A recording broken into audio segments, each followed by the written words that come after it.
ناظرین، آپ جانتے ہیں دو کام ایسے ہیں جو شیطان پر بڑے بھاری ہیں، شیطان کو اس سے بڑی تکلیف ہوتی ہے، ایک اذان اور دوسرا نماز۔ اللہ اکبر، اللہ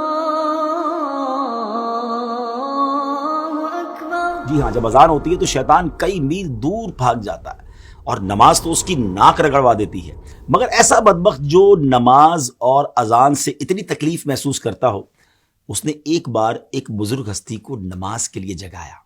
جی ہاں ناظرین، بڑا یونیک واقعہ ہے، اور یہ واقعہ ہے سیدنا امیر معاویہ رضی اللہ تعالیٰ عنہ کا۔ ایک بار آپ آرام کر رہے تھے، فجر کا وقت ہوا تو کسی نے آپ کو جگایا، آپ اٹھے اور آپ نے دیکھا کہ کوئی نظر نہیں آ رہا، تو آپ نے پوچھا کون ہے جس نے مجھے جگایا؟ تو آواز آئی کہ میں شیطان ہوں۔ تو آپ نے کہا اے بدبخت، تیرا کام تو نماز قضا کروانا ہے، تیرا کام تو اللہ رسول کے کاموں سے دور کرنا ہے، تو نے مجھے نماز کے لیے کیسے جگایا؟ اب شیطان نے بہانے بنانا شروع کیے کہ میں تو پہلے سے ہی نیک تھا، میں تو پہلے سے ہی نیکی کے کام کرتا ہوں، میں تو نماز کے لیے جگانا پسند کرتا ہوں، مگر آپ جانتے تھے کہ یہ شیطان مکار ہے اور یہ اس کا کوئی خاص وار ہے۔ اللہ والے تو شیطان کے واروں کو پہچان لیتے ہیں۔ تو آپ نے فرمایا کہ مجھے سچ بتاؤ کہ تم نے مجھے کیوں جگایا؟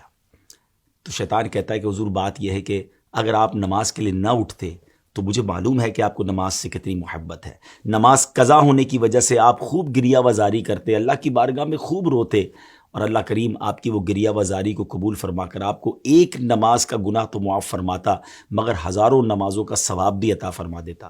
تو میں نہیں چاہتا کہ آپ کو ہزاروں نمازوں کا ثواب ملے، اس لیے میں نے آپ کو جگا دیا، کیونکہ میں مسلمانوں کا خیر خواہ نہیں، اور میں نہیں چاہتا کہ مسلمانوں کو زیادہ نیکیاں مل سکیں۔ پیارے اسلامی بھائیو، بظاہر تو یہ ایک واقعہ ہے، لیکن ہمارے لیے اس میں بڑا درس ہے، کیونکہ شیطان پہلے تو ہمیں نیکیاں کرنے نہیں دیتا، اچھا پھر ہم نیکیاں کرنے لگ جائیں تو وہ نیکیوں میں کمی کروانے کی کوشش کرتا ہے۔ آپ نے دیکھا ہوگا شروع میں بہت سارے لوگ جو نماز شروع کرتے ہیں تو سنت غیر موقدہ بھی پڑھتے ہیں، فرض بھی پڑھتے ہیں، نوافل بھی پڑھتے ہیں، لیکن آہستہ آہستہ پھر نوافل کم ہو جاتے ہیں، پھر ہم نے دیکھا کچھ لوگوں کی سنتیں کم ہو جاتی ہیں، اور ایک وقت آتا ہے کہ پھر نماز بھی چلی جاتی ہے۔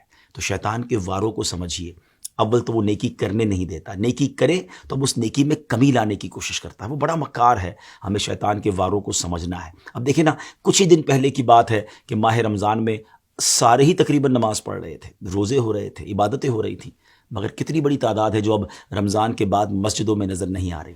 ایسا لگتا ہے نا کہ شیطان اپنے واروں میں کامیاب ہو گیا۔ اسٹرانگ بنیے، ہم رمضان میں بھی اللہ کے بندے ہیں، ہم رمضان کے بعد بھی رب کے بندے ہیں، نماز صرف رمضان میں تو فرض نہیں ہے نا۔ کتنی عجیب بات ہے کہ ایک چاند دیکھ کر ہم مسجد کو آباد کر دیتے ہیں، اور ایک چاند دیکھ کر ہم مسجد کو ویران کر دیتے ہیں۔ آئیے ایک بار پھر مسجد سے رابطہ جوڑیے، شیطان کے واروں میں نہ آئیے، بلکہ شیطان کو پریکٹیکلی جواب دیجیے کہ ہم شیطان کے نہیں، ہم رحمان کے بندے ہیں۔ اللہ کرے دل میں اتر جائے میری بات۔